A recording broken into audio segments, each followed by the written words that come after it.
Hey, what's up, YouTube? In today's stream, we're going to be creating this 3D experience. So we can basically click play and control this with our arrow keys, jump around. And the goal of this is we're just stranded on this desert island and trying to find this boat. So we'll basically hop over to try and go to the boat over here. And once we find it, it registers that we're in the boat and kind of takes us off. So there's a lot of cool things that can be built with this. We're going to be using Spline, and hopefully this gives you an introduction to physics in Spline and game controls and a lot of other things that we'll be looking at. So let's go ahead and get started. I'm going to head over to Spline, and feel free to follow along if you'd like.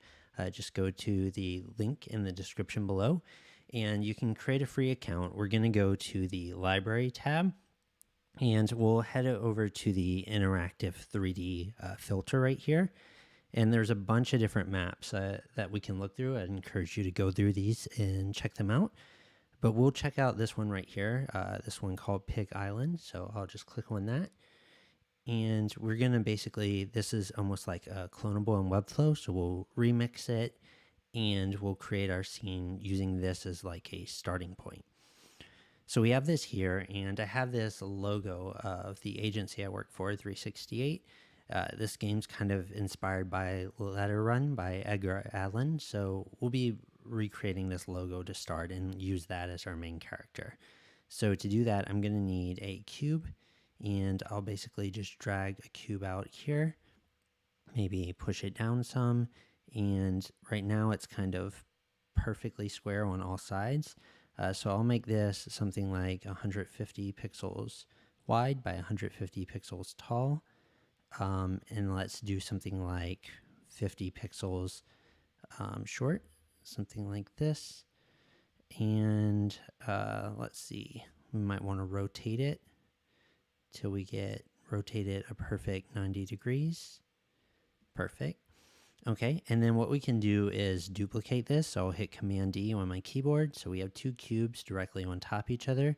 And if we look at this inner piece here, if the outer piece was 150, this inner piece is 56.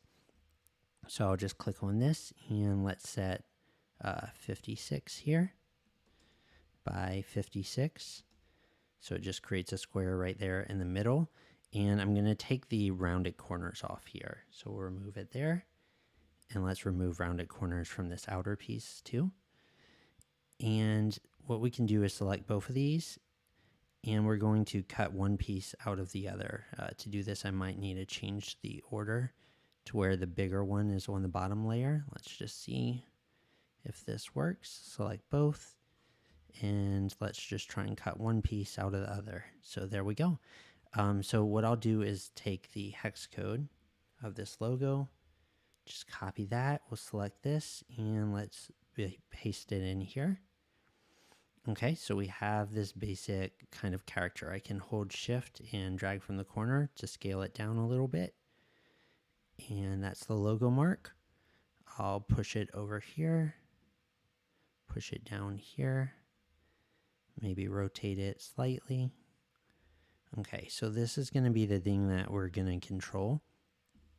And if we want to add game controls to this, what I'll do is I'll delete the pig character here, and I'll click on this, and we're going to go up to events right here, hit the plus sign, and under our event types, we're going to go to game controls, which is right here. So by default, it's set to walk. We could set this to fly or anything else. We can set the run speed. We're going to use this as the game control, and I'll click on this arrow here and we'll say move forward. We'll click on this one and we'll set it to move back. This one can be set to move left, and this one will be set to move right, and then this space will just be set to jump. So let's go ahead and preview this, and you'll already see we kind of can use our arrow keys to move this around, space bar to jump. It's looking pretty good. We might want the camera to follow it. So to do that, we can scroll down in here, and under camera right here, camera follow, we'll set this to follow our default camera. So there was a camera already in the scene. called this one here.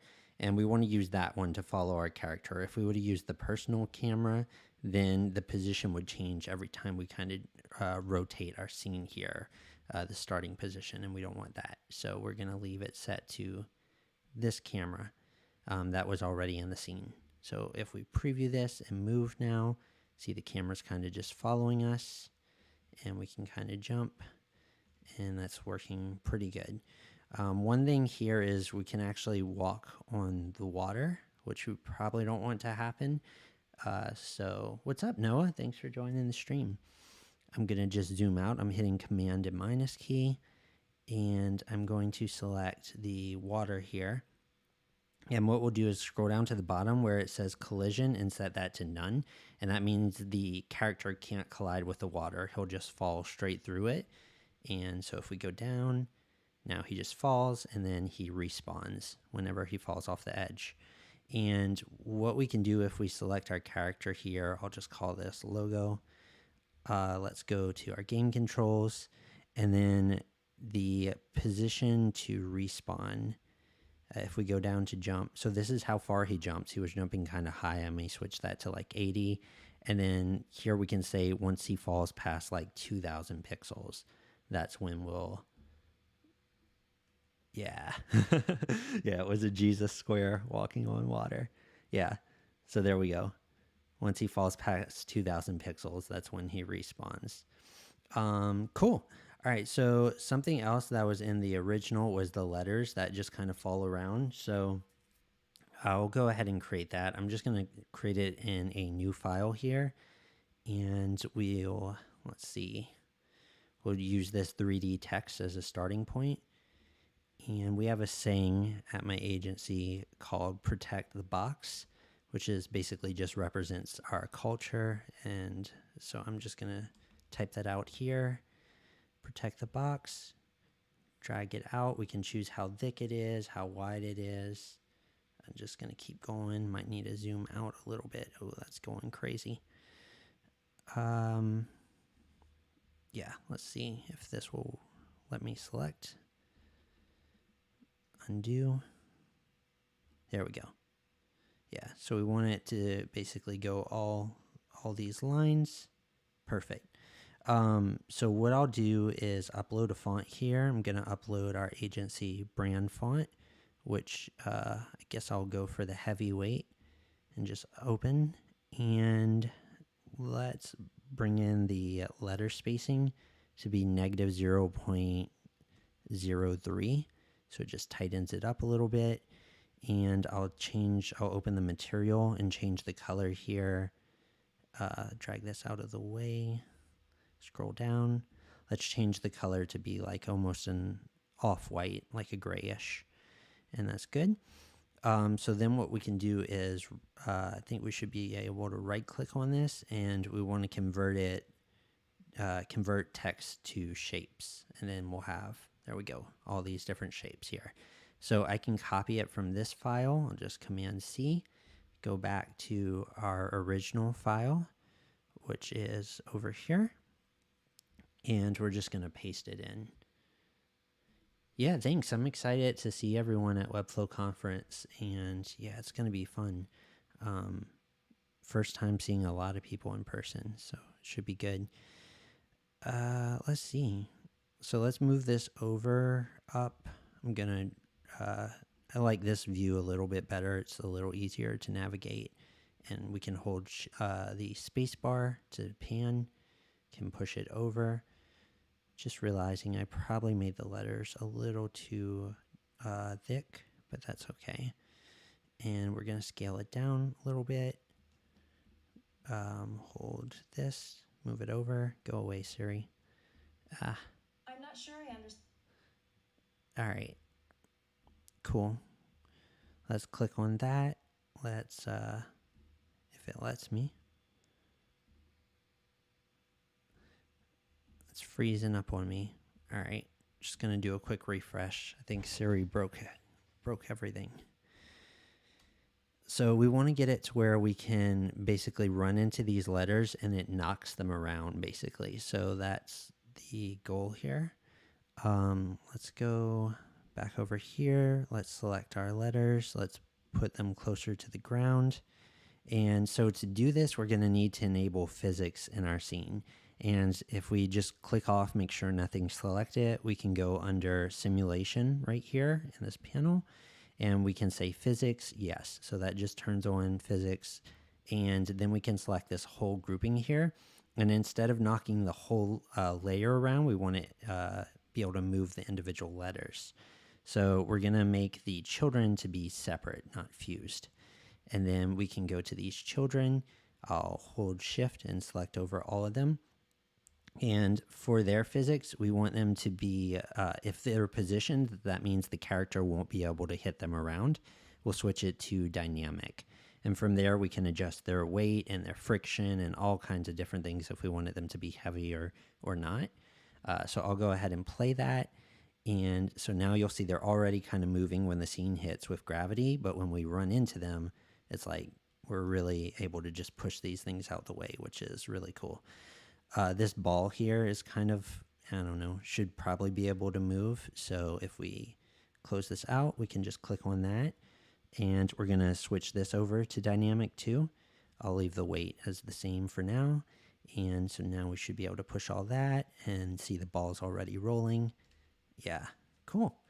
All right, so that's working good. There could be other things across the island that we also want to make dynamic, so we can just go through and, like, if there's little things we find, we could do that. What if we want to collect treasure? So like this treasure right here, maybe when we run into it, we collect it. I'll just pan over to that treasure. Let's click on it. Let's go to events for the treasure chest. And we're going to say on collision, where is that? Right here. On collision with the character, we want to do an action, and we can run a sound. And I can just come over here and choose from some of the sounds that are already included or upload my own. I'll say success. This could be even better than, oh yeah, success. Cool. So whenever I run into this, it's going to make the success sound, and then I can add another action and we will destroy the object for now. We could create a new object or whatever we want to do. But I'll just destroy the chest and play the sound when we run into it. All right, so let's go find that chest. We'll come over here. We'll go over there, try not to fall in the water. And yeah, I don't know if you guys heard the sound, but play that sound. The chest is gone and we've collected it. Let's just go respawn. So next thing, whenever we find the boat, that's when we're going to want to like hop in the boat, have it move, all this different stuff. That's game 1 type of thing. So to do that, we're going to need to create a different scene just for the boat. So first thing I'm going to do, it's in this group. I want to be able to move it independently. So I'm going to take it out of the group with the dock. I'll just call this boat. We're going to reset the rotation and stuff. So rotation 0, 0, and 0. That way there's no water getting into this boat. And then I'm just going to rotate it like so to get it closer to the dock. I want to make sure that these stay 0. So if I move this over, yep, that's good. Just close enough to the dock where you can jump in the boat comfortably without falling in the water. Yeah, no, I just checked out Spline, I think, last weekend, and I'm like, wow, I didn't even realize they had game controls yet. Like, this is crazy. They have scroll interactions, mouse hover, all kinds of stuff. Like, it's pretty advanced.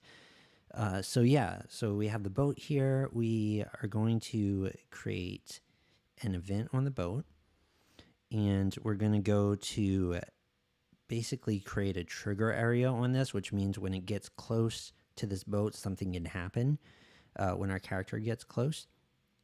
And the action we want to happen, we will do a scene transition. So we're going to create a new scene that has a different setup, and we'll change to that scene whenever we get close to this boat. Now, to create multiple scenes, you do need a paid account with Spline, but we can right-click on this base scene we already have and duplicate it. and I'll create a win scene or something like that, the final scene. And this one, we're just going to, the character will probably be in the boat at this point. So this scene is like a whole new environment. We can change the rules that we had set before. So this character, I'm going to move it into the boat here, and we'll just push it somewhere there. We are going to move it up, I guess. Move it over. So in this scene, you won't be able to control the character with game controls. We're going to remove that. And the character will be, let's move him into the boat. Just going to get it close enough. Move him up a little bit. Over a little bit. Let's see. Yeah, that works. Okay. So what we'll do is probably group him with the boat, which, where is the boat? It is, let me just click it right here. Gonna move it up. Boat and logo will become one group. So Command G. And then from there, we will basically create a couple states of the animation we want to happen, the boat moving away with this character. So we'll create a state here, which is the starting state. And then this state 2, it'll probably rotate the boat.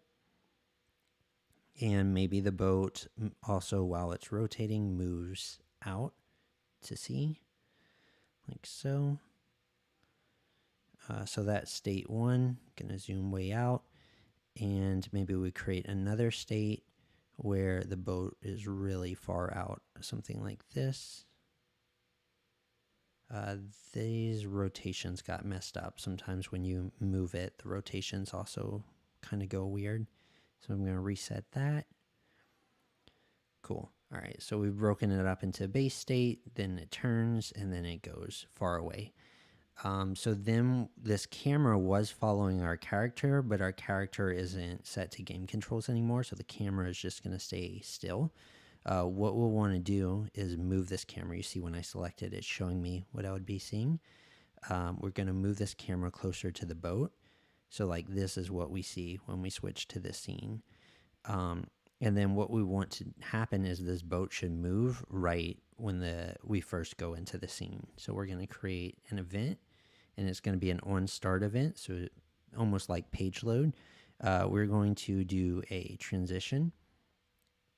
And we're going to transition this group of the logo in the boat from its current state into, from base state into this state. And then we'll add another action to this, and it'll be to the far out state. So this can happen over, 0.5 seconds, and we'll do like a ease in. And then for this one here, it should be maybe a little bit longer, maybe like 2-3 seconds, and we'll do linear for this last step just because it's moving farther. So let's just play this. Whoa, our boat did like a crazy flip there. All right, let's see what's going on. So those rotations are correct. This one's all messed up, so we have to reset that to 0 and 0 and spin it here. And then I think I'm going to adjust the camera slightly too. If we can, move it over, rotate it back. Whoa. All right. I don't like where it just, hang on. Maybe if we make it more straight. There's probably an easier way to do this, but for now, we'll do something like that. Got to get the camera more in view. Something like that, I guess, is good. Let's play that, see what it looks like. So yeah, the boat just kind of goes away once we get into that scene. All right, yeah, so that's good. I think what we'll do is just take it from the top. So in scene 1, we have these letters, we have this character, we can push it around. We can jump up here. Oops. We should be good to go to the boat in a second. Just going to respawn. Kind of messed up here. All right, let's see. Let's go, if I can get up here. Let's go to the boat. Obviously, I'm not a gamer, so there we go. All right, and let's hop in. We're in it. Scene should transition, but it's not, so something's not quite right. Boat, we made it a trigger area whenever it triggers with the it's a trigger area, custom zone transition, scene transition. Oh, and it needs to transition to the wind scene. So that was what was wrong.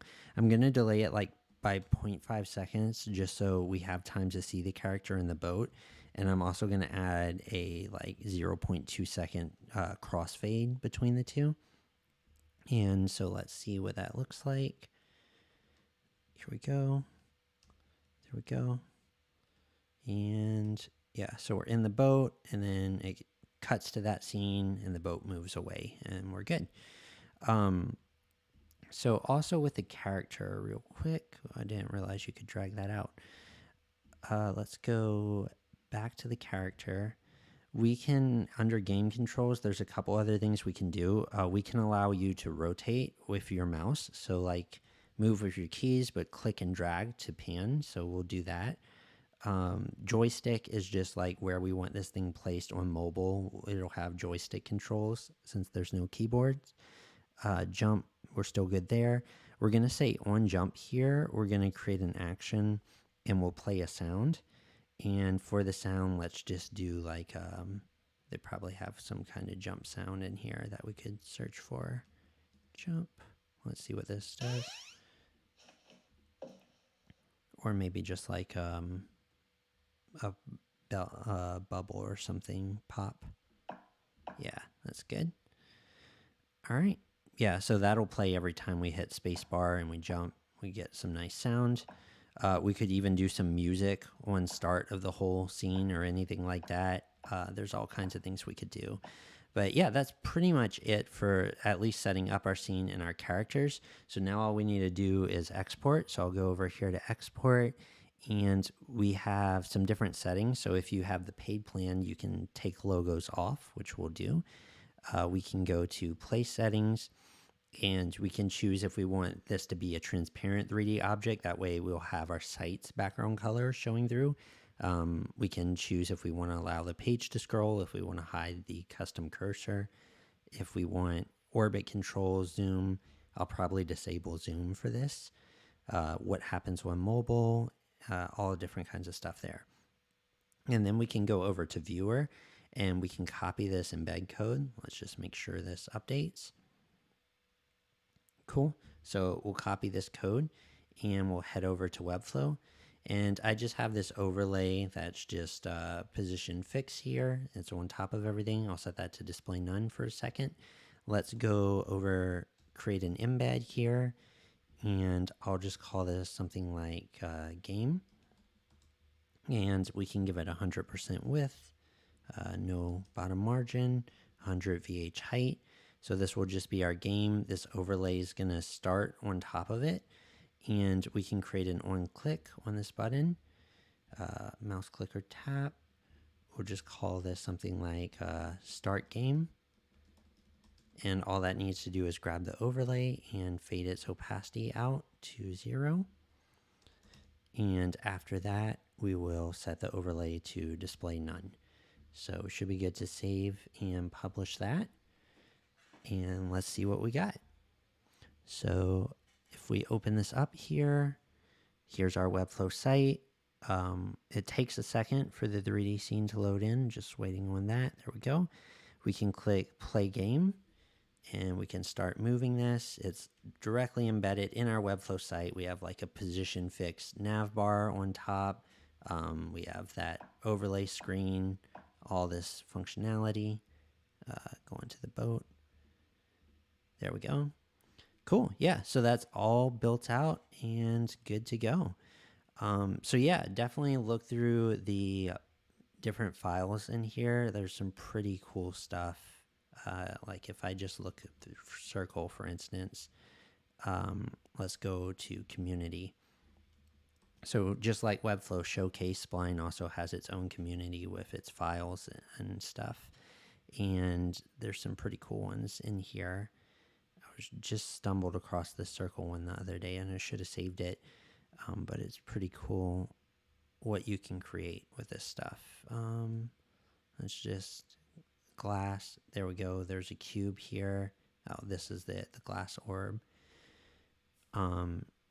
So if I just remix this real quick.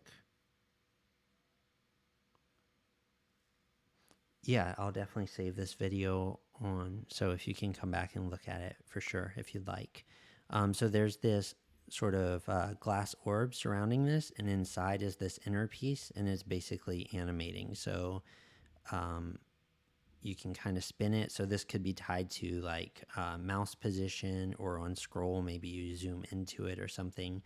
And it's pretty customizable. So like even this outer sphere here, we can add a material to it called displacement right here, deplace. And we can choose how extreme we want that to be. So we have this sort of displacement here, and it's on this sort of glass texture. Let me see if I can drag on that. So this can be animated. In fact, let's just do that. So maybe we start from something like this, and that's our base state. And then for state 2, maybe we make it the displacement a lot stronger. And then let's say event. We'll say on start. We would do on start, we'd do a transition. And we'd transition the sphere from its base state to the second state. And this could happen over any duration, any ease. We could repeat this, no delay. So we will repeat it infinite number of times, and we'll cycle it back and forth to make it feel infinite. So now if we play that, we have this kind of like animation going on here, and probably speed it up, make it feel more organic. But yeah, there's just so much you can do here very simply. And like this is only made from 2 spheres that just have displacement and the right textures on it. So yeah, pretty cool. So I hope you've enjoyed this tutorial. Hopefully, I'd love to see what you guys end up making with Spline. And yeah, I'll be sure to leave this link to the clonable for this in the description below. Thanks so much and have a great one.